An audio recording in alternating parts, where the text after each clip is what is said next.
कभी सोचा है हम साल गिनते कैसे हैं? मतलब ये जो साल चल रहा है, ये नंबर आया कहाँ से? ये एक ऐसा सवाल है ना जो हमें सीधा टाइम ट्रैवल पर ले जाता है। तो चलिए आज इसी सफर पर निकलते हैं, देखते हैं कि कैसे हम इंसानों ने कुदरत के इशारों को समझकर आज का ये परफेक्ट कैलेंडर बना डाला। तो चलिए चलते हैं समय में बहुत पीछे। सोचिए एक ऐसी दुनिया जहां न कोई घड़ी थी न कोई कैलेंडर। तब लोग टाइम का हिसाब कैसे रखते होंगे? बस यही सवाल है हमारी आज की कहानी की शुरुआत। इस पूरे डेवलपमेंट को हम 4 सिंपल हिस्सों में समझेंगे। सबसे पहले पहली गिनती कैसे शुरू हुई, फिर देखेंगे पहला बड़ा रिफॉर्म, उसके बाद आएगी AD by BC की टाइमलाइन जिसने इतिहास को बांटा, और आखिर में हमारा आज का मॉडर्न और सुपर एक्यूरेट कैलेंडर। तो कहानी शुरू कहाँ से होती है? देखिए, सबसे पहले इंसानों ने टाइम को समझने के लिए अपने आसपास मौजूद सबसे बड़ी घड़ी को देखा, और वो थी कुदरत। ये बड़ी दिलचस्प बात है कि टाइम की हमारी पूरी समझ इन्हीं 3 नेचुरल साइकिल्स पर टिकी है। सूरज से दिन और रात का पता चला, चांद के घटने बढ़ने से महीने का अंदाजा लगा, और जब गर्मी, सर्दी, बरसात का एक पूरा चक्कर खत्म होता तो वो समझ जाते कि भाई 1 साल पूरा हो गया। लेकिन सिर्फ प्रकृति के भरोसे काम नहीं चल रहा था। लंबे समय का हिसाब कैसे रखें, इसके लिए शुरुआती सभ्यताओं ने एक और तरीका निकाला, अपने राजा के राज के हिसाब से साल गिनना। तो उस जमाने के रिकॉर्ड कुछ ऐसे रखे जाते थे। ये सिस्टम उस वक्त के लिए ठीक ठाक काम कर रहा था, पर इसमें एक बहुत बड़ी प्रॉब्लम थी। और वो दिक्कत ये थी कि जैसे ही राजा बदला, गिनती वापस साल 1 पर आ जाती थी। अब सोचकर देखिए, किसी एक राजा के दौर की घटना और दूसरे राजा के दौर की घटना के बीच का टाइम गैप निकालना कितना मुश्किल रहा होगा। बस यहीं पर जरूरत पड़ी एक बेहतर, एक परमानेंट सिस्टम की। और इसी जरूरत ने कैलेंडर के इतिहास में पहले बड़े रिफॉर्म को जन्म दिया, और इसे पेश किया एक बहुत ही फेमस रोमन शासक ने। इस प्रॉब्लम का सॉल्यूशन लेकर आए जूलियस सीजर 45 BC में। उन्होंने जूलियन कैलेंडर शुरू किया, जो चांद के हिसाब से नहीं बल्कि सोलर ईयर यानी सूरज के हिसाब से चलता था। मतलब जितना टाइम पृथ्वी को सूरज का एक चक्कर लगाने में लगता है। इसमें 365 दिन थे और हर 4 साल में एक लीप ईयर का सिस्टम था। ये वाकई एक बहुत बड़ा कदम था।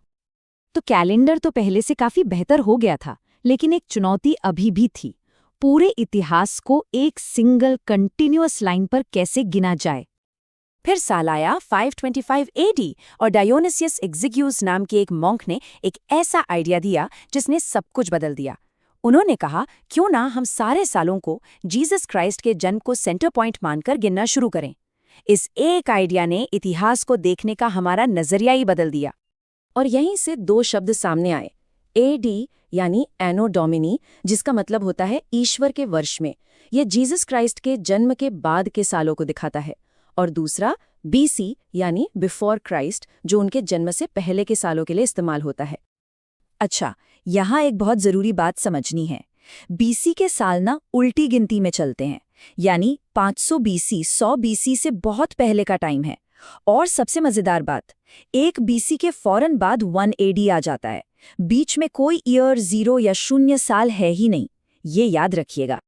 अब देखते हैं कि ये सिस्टम कितना पावरफुल था। क्या हम इस सिस्टम का इस्तेमाल करके ये बता सकते हैं कि सम्राट अशोक के शासन की शुरुआत और ताजमहल बनने की शुरुआत के बीच कितना लंबा फासला था?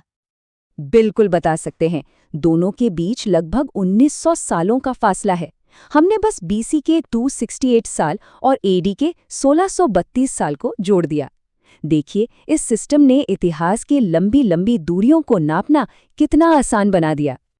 तो जूलियन कैलेंडर एक शानदार अपग्रेड था, लेकिन वो भी एकदम परफेक्ट नहीं था। उसमें एक बहुत छोटी सी गणित की गलती थी, जिसे सुधारने के लिए एक आखिरी और सबसे जरूरी बदलाव करना पड़ा। प्रॉब्लम ये थी, जूलियन कैलेंडर एक साल को ठीक 365.25 दिन का मानता था, लेकिन असल में धरती को सूरज का चक्कर लगाने में थोड़ा कम टाइम लगता है, 365.2425 दिन। अब ये फर्क सुनने में तो बहुत ही छोटा लगता है ना, लेकिन सदियों में यही छोटी सी गलती एक बड़ी प्रॉब्लम बन गई। और यही हुआ भी। साल 1582 आते आते ये छोटा सा फर्क जुड़ते जुड़ते पूरे 10 दिन का गैप बन चुका था। इसका मतलब ये हुआ कि कैलेंडर के हिसाब से मौसम असल मौसम से 10 दिन आगे चल रहा था। इस गड़बड़ी को ठीक करने के लिए 1582 में पोप ग्रेगरी 13वें ने ग्रेगोरियन कैलेंडर लागू किया। इसमें लीप ईयर का रूल और भी ज्यादा सटीक बनाया गया। लेकिन असली चैलेंज था उन एक्स्ट्रा 10 दिनों को हटाने का। तो एक बहुत ही ड्रामाइक कदम उठाया गया।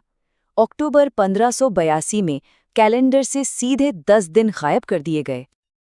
आजकल हम एडी और बीसी की जगह सीई और बीसीई शब्द भी काफी इस्तेमाल करते हैं। सीई यानी कॉमन एरा और बीसीई यानी बिफोर कॉमन एरा। यहाँ ये जानना जरूरी है कि इससे सालों की गिनती बिल्कुल नहीं बदलती। जो साल 2025 एडी है वही साल 2025 सीई भी है। ये बस इन शब्दों का एक सेक्युलर ऑप्शन है। तो चलिए इस पूरी जर्नी को फटाफट से समेटते हैं। हमने कुदरत से टाइम गिनना सीखा, फिर जूलियन कैलेंडर ने लीप ईयर का कॉन्सेप्ट दिया, एडी बीसी सिस्टम ने इतिहास को एक टाइमलाइन पे सेट किया, और आखिर में ग्रेगोरियन कैलेंडर ने हमें वो एक्यूरेसी दी जो हम आज इस्तेमाल करते हैं। और ये पूरी कहानी हमें एक बहुत ही दिलचस्प सवाल पर लाकर छोड़ती है। टाइम को मापने का हमारा ये सफ़र हमेशा और ज़्यादा सटीक होने की एक खोज रहा है। तो क्या ये सफ़र अब खत्म हो गया है, या फिर भविष्य में हमारे कैलेंडर को एक और बड़े सुधार की ज़रूरत पड़ेगी? ये सोचने वाली बात है।